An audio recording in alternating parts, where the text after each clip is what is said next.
बिस्मिल्लाहिर्रहमानिर्रहीम। अस्सलाम वालेकुम।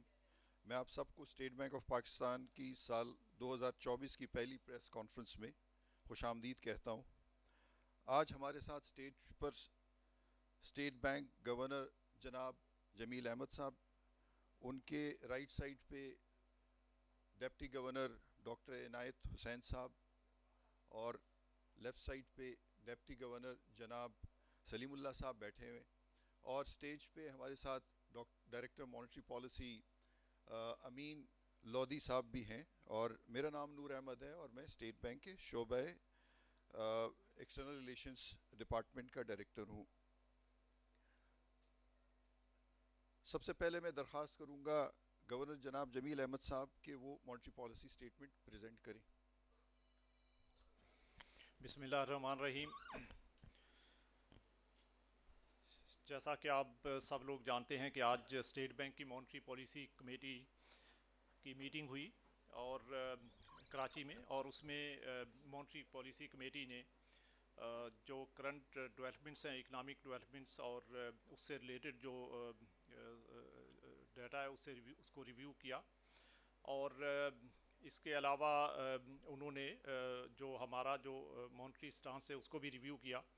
और उसकी लाइट में मॉनेटरी पॉलिसी कमेटी ने जो फैसला किया, सबसे पहले मैं वो आपके साथ शेयर कर लेता हूँ कि मॉनेटरी पॉलिसी कमेटी ने ये डिसाइड किया कि करंट पॉलिसी रेट जो कि इस वक्त 22% है वो कंटिन्यू रहेगा। तो इन अदर वर्ड्स उन्होंने स्टेटस को मेंटेन करने का फैसला किया। उसमें कमेटी ने जो डेवलपमेंट्स रिव्यू की उसमें चंद एक मैं आपके साथ शेयर करता हूँ, और उसके बाद एक दो और डेवलप जो जो डिसीजन हुए कमेटी के वो भी आपके साथ शेयर करता हूँ। सो कमेटी ने सबसे पहले ये नोट किया कि हमारे जो एक्सटर्नल अकाउंट है उसमें काफ़ी बेहतरी आई है, और वो बेहतरी जो है वो हमारे रिज़र्व्स के, फॉरेन एक्सचेंज रिज़र्व्स के लेवल में रिफ्लेक्टेड है। जैसे कि आपने देखा कि जब जुलाई में जब हमने लास्ट टाइम प्रेस कॉन्फ्रेंस की थी और उस वक्त हमने आईएमएफ के साथ जो है वो स्टैंड बाई एग्रीमेंट किया था, तो उस स्टेज के ऊपर हमारे रिज़र्व्स जो है वो 4 बिलियन से थोड़े से ज़्यादा थे। तो अब पिछले 6 माह में हमारे रिज़र्व्स जो है वो बढ़कर 8 बिलियन से ज़्यादा हो गए। इस वक्त 8.3 बिलियन यूएस डॉलर्स हैं। और ये इसके बावजूद है कि अभी तक हमने 6.2 बिलियन डॉलर्स की जो प्रिंसिपल फॉरेन डेट है उसकी रीपेमेंट की है, और इसके साथ साथ हमने इंटरेस्ट की पेमेंट्स भी की है। तो ये सब पेमेंट्स करने के बावजूद हमारे रिज़र्व्स में 4 बिलियन से ज़्यादा का इजाफा हुआ है। और इसके अलावा हमारी जो स्टेट बैंक की जो फॉरवर्ड बुक है जो कि जुलाई में 4.5 बिलियन डॉलर्स थी, वो इस वक्त कम होके 3.5 बिलियन डॉलर से थोड़ी नीचे आ गई है। तो 1 बिलियन डॉलर से ज़्यादा वहाँ पे भी इम्प्रूवमेंट आया है। और साथ में करंट अकाउंट रिलेटेड से करंट अकाउंट डेफिसिट को देखें, जो कि पिछले साल भी काफ़ी कंटेंट था, लेकिन उससे पिछले साल बहुत ज़्यादा था। जैसा कि आप जानते हैं कि 2022 के फिस्कल ईयर में हमारा करंट अकाउंट डेफिसिट जो है वो 17.5 बिलियन यूएस डॉलर के करीब था, जो कि 4.7% ऑफ जीडीपी था। तो बहुत ज़्यादा हाई डेफिसिट था। उसके मुकाबले में पिछले साल जो स्टेट बैंक ने और गवर्नमेंट ऑफ पाकिस्तान ने जो मेजर्स लिए, उसके नतीजे में हमारा जो करंट अकाउंट डेफिसिट था वो काफ़ी कंटेन हुआ, और इसका लेवल जो है वो 2.6 बिलियन डॉलर के करीब आ गया। जबकि जीडीपी टर्म्स में ये 0.7 बिलियन, सो 0.7%, सो 4.7% से कम होकर हमारा करंट अकाउंट डेफिसिट जो है वो 0.7% पे आ गया। और इस साल में जो अभी जो करंट फिस्कल ईयर है, इसके पहले 7 माह में, पहले 6 माह में, जो जुलाई से दिसंबर तक अभी तक का जो डाटा अवेलेबल है, सो उसमें ये काफ़ी कंटेंट है इस वक्त। और एब्सोल्यूट अमाउंट में जो इसका टोटल जो अमाउंट इन डॉलर्स है वो 0.8 बिलियन, यानी सिर्फ 800 मिलियन डॉलर जो है वो है पहले 6 माह के अंदर। और जुलाई जो जनवरी के अंदर भी इसका ट्रेंड जो है वो कंटिन्यूइंग है। तो करंट अकाउंट जो है वो इस वक्त काफ़ी कंटेंट है। और हमने जैसा कि अपनी प्रोजेक्शन में भी दिया हुआ है कि इस साल का करंट अकाउंट डेफिसिट जो है वो 0.5 से 1.5% ऑफ जीडीपी के दरमियान रहेगा। तो ये पॉजिटिव डेवलपमेंट्स हैं। लेकिन साथ साथ जो है वो चूँकि हमारी अभी मज़ीद डेट रीपेमेंट्स होनी है, इस फिस्कल ईयर में भी और अगले साल भी हमारी काफ़ी रीपेमेंट्स हैं। सो करंट अकाउंट से रिलेटेड जो रिस्क्स हैं वो अपनी जगह पे गो के बहुत कम हो गए हैं, लेकिन स्टिल जो है वो एग्जिस्ट करते हैं। सो कमेटी ने इसको बड़ा थॉरली रिव्यू किया और उसके बाद उन्होंने इन्फ्लेशन रिलेटेड जो डेवलपमेंट्स हैं उनको रिव्यू किया। और इन्फ्लेशन के बारे में जैसा कि हमने पहले भी बताया है कि हमारा इन्फ्लेशन जो है CPI जो है वो मई 2023 में 38% पे पीक किया था और उसके बाद से इसमें डिक्लाइनिंग ट्रेंड है। थोड़ा बहुत 1-2 महीनों में थोड़ी बहुत इसमें फ्लक्चुएशन हुई है, लेकिन ओवरऑल जो है इसमें डिक्लाइनिंग ट्रेंड है। बट स्टिल ये अभी भी जो इसका लेवल है वो काफ़ी एलिवेटेड है। तो इस एलिवेटेड लेवल को सामने रखते हुए कमेटी ने फैसला किया है।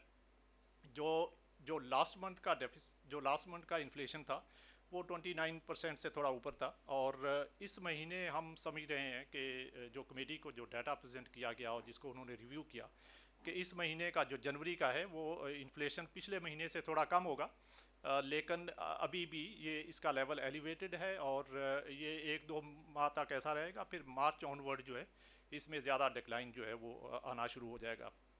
तो जैसे हमने पहले भी अपनी असेसमेंट दी हुई है कि ये सेकंड हाफ जो अब शुरू हुआ है स्टेट बैंक की तरफ से कि इसमें हमारा इन्फ्लेशन जो है वो ग्रेजुअली कम होगा और थोड़ा आगे चल के ज़्यादा तेज़ी से कम होगा।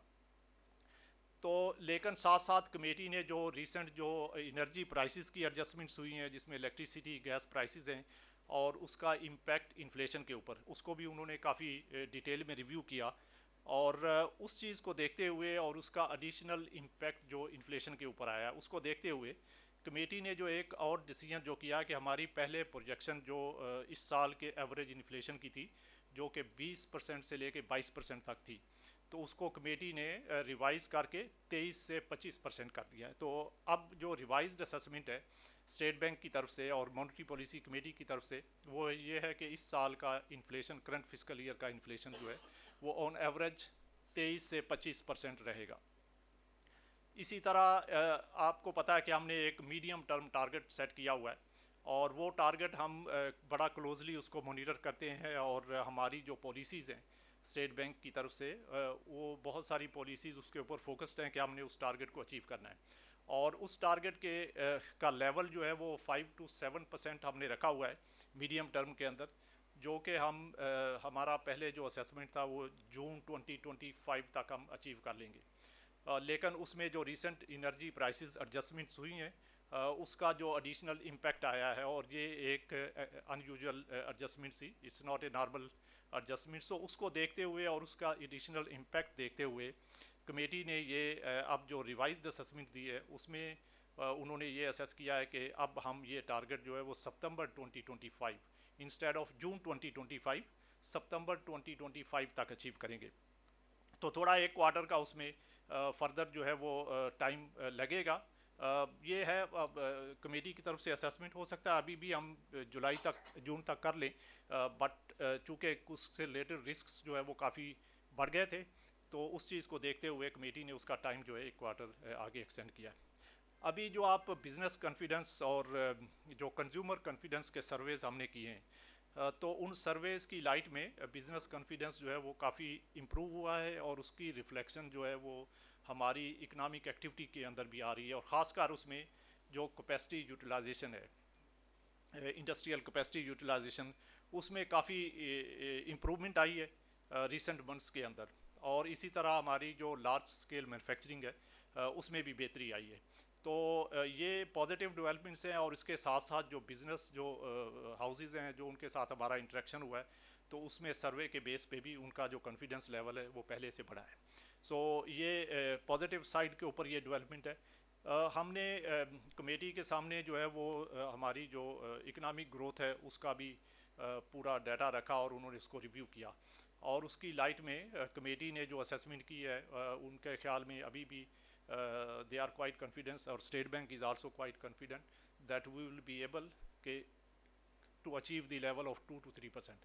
तो इकोनॉमिक GDP ग्रोथ का जो लेवल है फॉर करंट फिस्कल ईयर वो 2 से 3% के दरमियान रहेगा।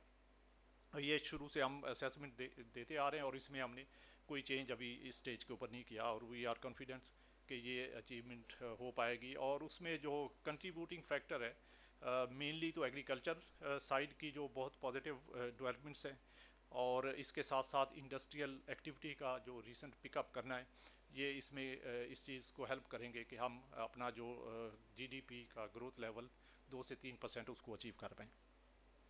इसके अलावा कमेटी ने जो है वो जो रिलेटेड डेवलपमेंट्स थी उसको रिव्यू किया, और इसके बाद उन्होंने डिसाइड किया कि इस स्टेज के ऊपर अभी हम अपना करंट जो मॉनेटरी स्टांस है उसको कंटिन्यू रखेंगे, और उसके बेस पे 22% पे पॉलिसी लेवल इस वक्त मेंटेन रहेगा। अगली हमारी मॉनेटरी पॉलिसी कमेटी की मीटिंग मार्च में होगी, जैसे कि हमने उसका पूरा इस 6 माह का कैलेंडर जो है वो अपनी वेबसाइट के ऊपर दे दिया, और उसके मुताबिक नेक्स्ट मीटिंग इंशाल्लाह मार्च में होगी, जिसमें कमेटी अगेन जो है इस सारी सिचुएशन को रिव्यू करेगी और फिर डिसीजन करेगी। तो मेरा ख्याल मैं इसके साथ यहाँ पे स्टॉप करता हूँ और आपके क्वेश्चंस जो है वो ले लेता हूँ।